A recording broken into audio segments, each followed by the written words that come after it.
Special session கொண்டு வரதாக ஒரு தேசியம் உண்டு. எனக்கு முழு விவரம் தெரியாது. கடந்த முறை ஏப்ரல்ல கொண்டு வந்த மாதிரி இப்போ ஒரு ஸ்பெஷல் செஷன் கொண்டு வரதுக்கு வாய்ப்பு இருக்கு.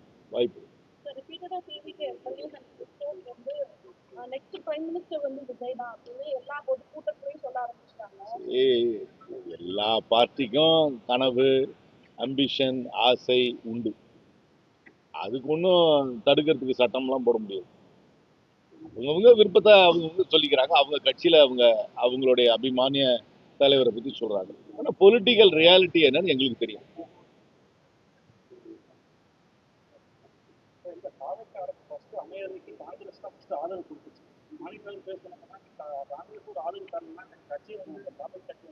அமித்ஷா காலி பண்ணி போறவர் சொன்னாரு. பிரைம் மினிஸ்டர் கேண்டிடேட்டா அந்த 2020 அந்த ரேஸ்ல வந்து விஜய் வந்து நீங்க பாத்தீங்க ராகுல் காந்தி இதை பாதிப்பு 543 தொகுதி இருக்கு. 272 தொகுதி எந்த கூட்டணி ஜெயிக்குதோ, எந்த கட்சி ஜெயிக்குதோ அந்த கூட்டணியின் தலைவர் தான் இந்தியாவுக்கு பிரதமர். அரசியல் சாசனத்தில் அதை யார் வேண்டும்னாலும் அச்சீவ் பண்ணாங்கன்னா அவங்க பிரதமர் ஆகலாம். அதுதான் அந்த நம்பரை அச்சீவ் பண்ணணும். 272 இண்டிவிஜுவலா அச்சீவ் பண்ணணும், இல்லாட்டி கலெக்டிவா அச்சீவ் பண்ணணும். அது எந்த பொலிட்டிக்கல் ரியாலிட்டி உங்களுக்கும் தெரியும், எனக்கும் தெரியும்.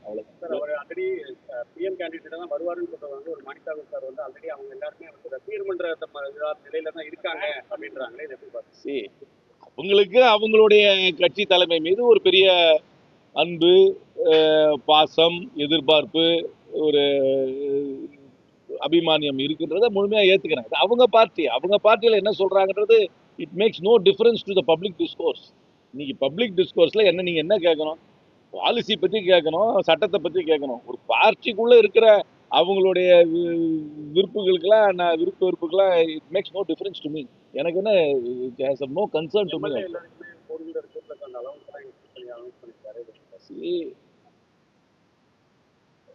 கவர்மெண்ட் ஃபங்க்ஷனரிஸ்க்கு இன்ஃப்ராஸ்ட்ரக்சர் கொடுக்கணுன்றதை நான் முழுமையாக ஏற்றுக்கிறேன். ஒரு பொறுப்பில் இருக்கவங்களுக்கு இன்ஃப்ராஸ்ட்ரக்சர் கொடுக்கணும்.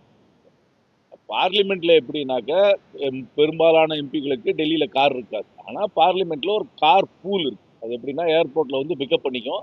அவங்க தங்குற இடத்துல இருந்து பார்லிமெண்ட்டுக்கு வந்து அந்த கார் வந்துட்டு அவங்கள இறக்கி விடும்.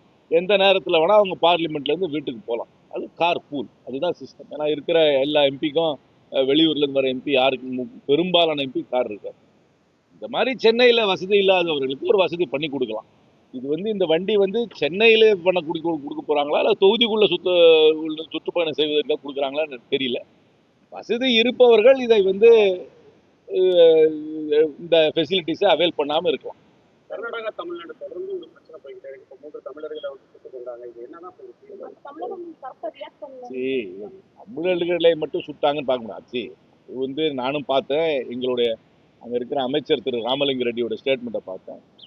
ஃபாரஸ்ட்டுக்குள்ள 3 பேர் போயிருக்காங்க. அது யார் போனாங்கன்றதே அவங்க எத்னிக் சர்டிஃபிகேட் வாங்கிக்கிட்டா போலீஸ் சேலஞ்ச் பண்ணுவாங்க. அதில் என்ன உங்களுக்கு லிங்குவிஸ்டிக் சர்டிஃபிகேட் வாங்கிட்டே அந்த நேரத்தில் எதுக்கு அவங்க போனாங்க, எங்கே நடந்தது ஒரு என்கொயரி நடக்கட்டும். என்கொயரி நடந்த அப்புறம் அந்த என்கொயரியில் நமக்கு திருப்தி இல்லையான்னு பார்த்துட்டு நம்ம ரியாக்ட் பண்ணலாம். ஆனால் அந்த ஸ்டேட் கவர்மெண்ட்டை அவர்களுடைய ஃபங்க்ஷன்ஸை பண்ணுறதுக்கு நம்ம வந்து கொஞ்சம் ஸ்பேஸ் கொடுக்கணும். தமிழ்நாட்டுக்கும் கர்நாடகாவுக்கும் ஒன்றும் தீராத பிரச்சனையெல்லாம் ஒன்றும் கிடையாது. இது வந்து எந்த ஒரு வாட்டர் ஷேரிங் அரேஞ்ச்மெண்ட்டாக இருந்தாலும் அதில் கொஞ்சம் ஒரு ப்ளஸ் மைனஸ் இருக்க தான் செய்யும். அதுக்கு தான் காவிரி மேனேஜ்மெண்ட் போர்டு இருக்கு. காவிரி மேனேஜ்மெண்ட் போர்டு என்ன சொல்கிறாங்களோ அதுபடி நடந்துக்கணும் தான் 2 ஸ்டேட்டும் நியாயம். டிஎம்கேல மாவட்ட செயலாளர்கள் வயது வரம்பு குறித்து அதே மாதிரி 2 முறைக்கு மேலே மட்டும் மாவட்ட செயலாளர் இருக்கக்கூடாது அப்படின்னு சொல்லியிருக்காங்க. இது வந்து டிவிகே ஃபார்மாலிட்டி டிவிகோட தான் ஃபாலோ பண்ணுறாங்க அப்படின்ற மாதிரி பேசுவாங்க. இல்லை டிஎம்கே வந்து ஒரு 75 year old பொலிட்டிக்கல் பார்ட்டி. அவங்களுக்குள்ள என்ன ரீஸ்ட்ரக்சரிங் பண்ணிக்கிறாங்க, இன்னைக்கு இருக்கிற பொலிட்டிக்கல் சிஸ்டத்துக்கு அவங்க பொலிட்டிக்கல் ரியாலிட்டிக்கு எப்படி ரியாக்ட் பண்ணுறாங்கிறது அவங்களுடைய லுக் அவுட். டிவிகே மாடலை ஃபாலோ பண்ணுறாங்க எப்படி சொல்ல முடியும்? அவங்க ஸ்ட்ரக்சர் வேற, இவங்க ஸ்ட்ரக்சர் வேற, அவங்களுடைய பொலிட்டிக்கல் ஹிஸ்ட்ரி வேற, இவங்களுடைய பொலிட்டிக்கல் ஹிஸ்ட்ரி வேற. அதை கம்பேரே பண்ண முடியும்.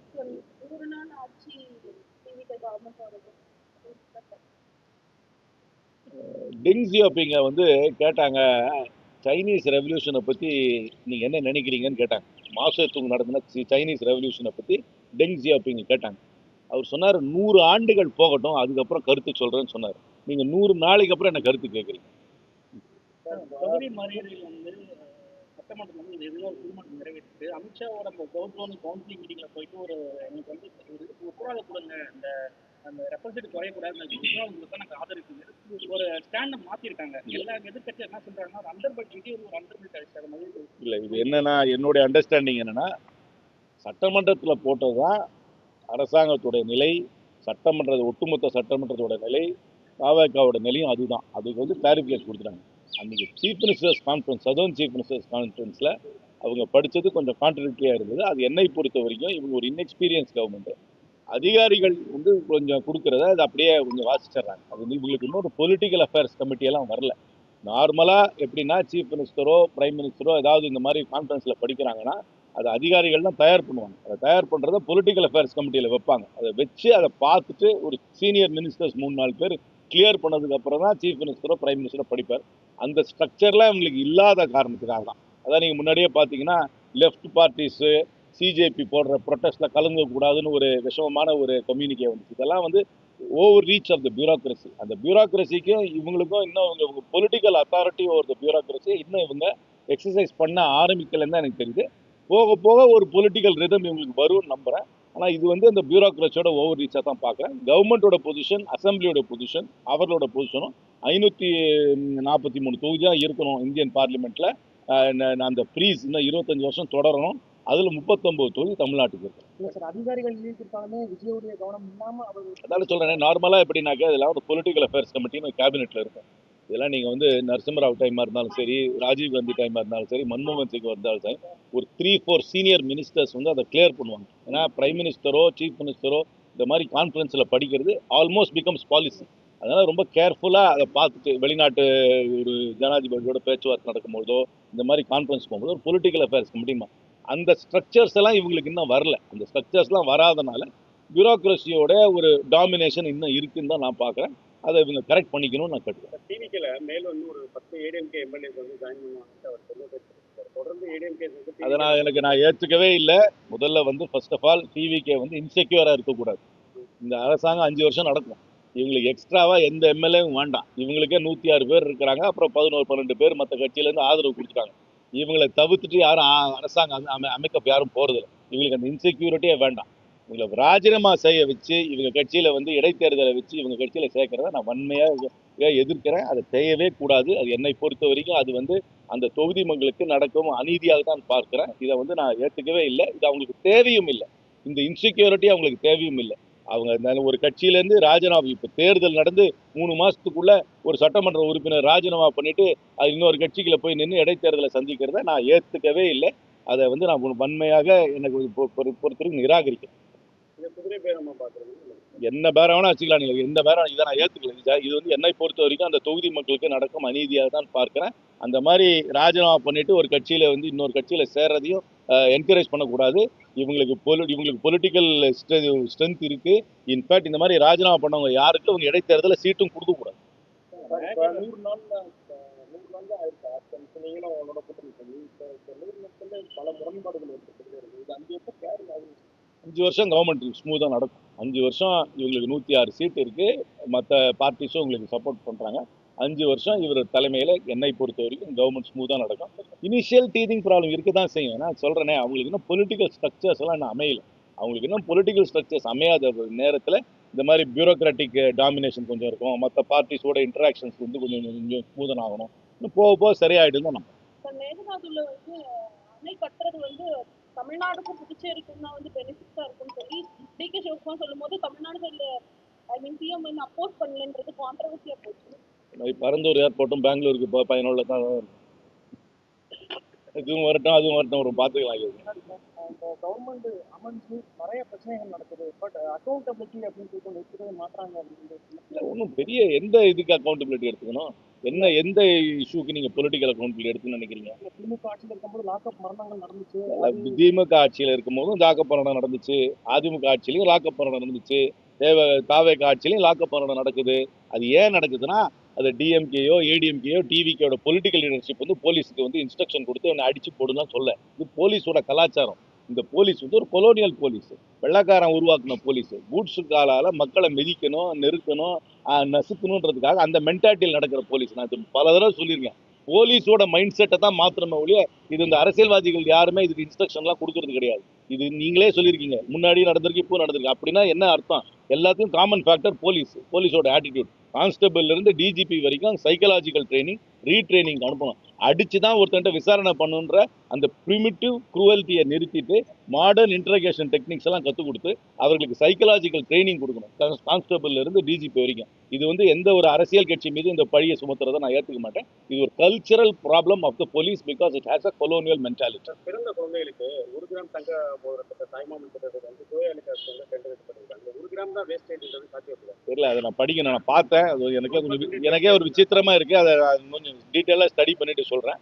ஆனால் என்னை பொறுத்த வரைக்கும் டைரக்ட் கேஷ் டிரான்ஸ்ஃபரை தவிர வேற எந்த ஸ்கீமும் நடத்த வேண்டாம். உங்களுக்கு இந்த டைரக்ட் கேஷ் டிரான்ஸ்ஃபரை கூட்டலாம். இந்த மாதிரி கோல்டு கொடுக்கறதுக்கு பதிலாக நீங்கள் 1000 ரூபா மாதம் மாதம் கொடுக்குறத கூட்டி 2000 ரூபாயை கூட மகளிர் அக்கௌண்ட்டில் போடுறது என்னை பொறுத்த வரைக்கும் இன்னும் பொருத்தமாக இருக்கும். யூனிவர்சலாக எல்லாருக்கும் கொடுக்கலாம். இந்த ஆஸ்பத்திரியில் குழந்தைங்களுக்கு போய் இந்த தங்கம் கொடுத்து அந்த தங்கம் நிஜமாவே அந்த குழந்தைக்கு இன்வென்ச்சுவலாக பெனிஃபிட் ஆகுமான்னு கூட எனக்கு தெரியாது. ஏன்னா அந்த தங்கம் வந்து அந்த குழந்தையோட கண்ட்ரோல் இருக்க போகிறதுல யார் என்ன பண்ண போகிறாங்கன்னு எனக்கு தெரியாது. என்னை பொறுத்த வரைக்கும் டைரக்ட் கேஷ் டிரான்ஸ்ஃபர் தான் best intervention is welfare scheme. அதை இன்க்ரீஸ் பண்ணுறதுக்கு முயற்சி பண்ணுறோம்.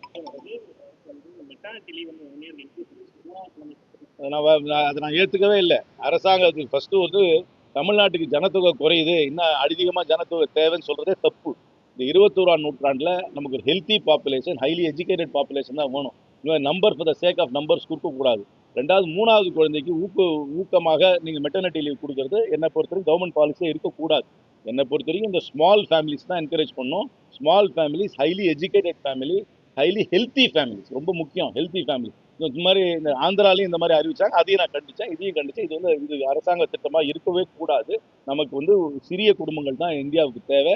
சிறிய குடும்பங்கள் அதிகமாக படித்து சுகாதாரத்தோடு இருக்கிறவன இன்னும் போக போக வர டெக்னாலஜியில் ஆட்கள் இவ்வளவு தேவைப்படாது. ஆட்கள் தேவை கம்மியாக தான் இருக்கும். அதனால் ஆட்களுக்காக ஜனத்தொகையை பெருக்குவதற்காக இதெல்லாம் திட்டங்கள் கொண்டு வந்தால் அது தேவையே கிடையாது. இது ஒரு misplaced idea, totally misplaced idea. எதுக்கு மெட்டர்னிட்டி லீவ் மட்டும்? பெட்டர்னிட்டி லீவும் கொடுக்கட்டும். ஏன் பெண்கள் மட்டும்தான் குழந்தைகளை பார்த்துக்கணுமா? தந்தைகளும் பார்த்துக்கிட்டோம். எனக்கு தெரிஞ்சு பெட்டர்னிட்டி லீவும் கொடுக்கணும். ஆனால் 3வது குழந்தை கிடையாது, முதல் குழந்தைக்கு 2வது குழந்தையோட இருந்துச்சு. டிவிகேக்கு பிஜேபி சென்ட்ரல்ல இருந்து சப்போர்ட்டிவா இருக்காங்க அப்படின்ற மாதிரி தொடர்ந்து கம்யூனிஸ்ட் வந்து சொல்லிட்டே வந்துருக்காங்க. அமித்ஷா சார் வந்து போய் பார்த்து அரசாங்கத்துக்கும் உறவு இருக்கதாங்க செய்யும். முதலமைச்சர் வந்து ஒரு உள்துறை அமைச்சரோ பிரதம மந்திரியோ சந்திக்க தான் வேணும். பரஸ்பர உறவு வச்சுக்கிட்டு தான் வேணும். அது வந்து பொலிட்டிக்கல் ரைவல்ரின்றது எலெக்ஷன். ஆனால் கவர்மெண்ட் டு கவர்மெண்ட், தமிழ்நாடு கவர்மெண்ட்டுக்கும் சென்ட்ரல் கவர்மெண்ட்டுக்கும் நல்ல உறவு இருந்து தான் ஆகும். அதை வந்து குறை சொல்லுது. இல்லை அது வாய்ப்பு இருக்கு. இந்த டீலிமிட்டேஷன் வலையில அவங்க சிக்கி அந்த வந்து ஒரு 50% இன்க்ரீஸ் டீலிமிட்டேஷன் வலையில சிக்கினாங்கன்னா எனக்கு தெரிஞ்ச வரைக்கும் தமிழ்நாட்டுக்கு நடக்கிற அநீதி தான். நான் பல தடவை விளக்கி கொடுத்துருக்கேன். இப்போவே இருக்கிற 543 பேர் இருக்கிற பார்லிமெண்ட்லேயே பேசுறதுக்கு நேரம் கிடைக்கிறது இல்லை யாருக்கும். எந்த இஷ்யூவும் பேச முடியறதில்ல. 850 பேர் பார்லிமெண்ட் வந்துச்சுன்னா எந்த இஷ்யூவும் ரேஸ் பண்ண முடியாது. அது ஒரு இன்னெஃபெக்டிவ் பார்லிமெண்ட் ஆகிடும். சும்மா ஜனத்தை உறுப்பினர்கள் எண்ணிக்கையை கூட்டுறதுனாலே ஜனநாயகம் வளருன்றது அர்த்தம் கிடையாது. ஜனநாயகம்னா அங்கே வந்து விவாதம் பண்ணுறதா, ஆக்கப்பூர்வம் விவாதம் பண்ணுற அமைப்பாக பாராளுமன்றம் இருக்காது. 2வது 50% நீங்கள் யூனிஃபார்மாக எல்லா ஸ்டேட்டுக்கும் கூட்டினீங்கன்னா, இப்போ நான் சொல்கிறேன், தமிழ்நாட்டுக்கும் உத்தரப்பிரதேசத்துக்கும், தமிழ்நாடும் பாண்டிச்சேரியும் சேர்த்து 40 சீட்டு, உத்தரப்பிரதேசம் 80 சீட்டு, நமக்கும் அவங்களுக்கு இருக்கிற வித்தியாசம் 40. ஆனால் 50% யூனிஃபார்மாக இன்க்ரீஸ் பண்ணிங்கன்னா நமக்கும் அவங்களுக்கு வித்தியாசம் 60 ஆகிடும். அதுக்கப்புறம் வந்து ஒரு சிம்பிள் மெஜாரிட்டி தான் மோஸ்ட் இதுக்கு வரும். 5 மாநிலங்கள் வட இந்தியாவில் இருக்கிற இந்தி பேசுகின்ற மாநிலங்களை மட்டும் நீங்கள் பொலிட்டிக்கலாக டாமினேட் பண்ணிட்டீங்கன்னா அதுவே வச்சு இந்தியாவை ஆட்சி பண்ணிடலாம். தமிழ்நாடெல்லாம் வந்து இரலவெண்ட் ஆகிடும். அதனால் இதை நான் ஏற்றுக்கவே முடியாது. 543 தான் பார்லிமெண்ட் இருக்கணும். 543 பேர்ல 39 இடங்கள் தமிழ்நாட்டுக்கு. மேகமலை தொடர்ந்து அங்கே இருக்க காடி பண்ணுறாங்க. எனக்கு தெரியாது, இந்த விஷயம் பற்றி எனக்கு தெரியாது. என்கரேஜ்மெண்ட் நிறைய இருக்காங்க. அதனால நான் கவனிக்கல. எனக்கு அதை பற்றி எனக்கு சரியா தெரியாது. விஜய் வந்தாரு, சிஎம் ஆயிட்டாரு. அடுத்து தனுஷ் வர்றாருன்றாங்க, சிம்பு வர்றாருன்றாங்க. 3 படத்தையும் நான் பார்க்கறது இல்லை.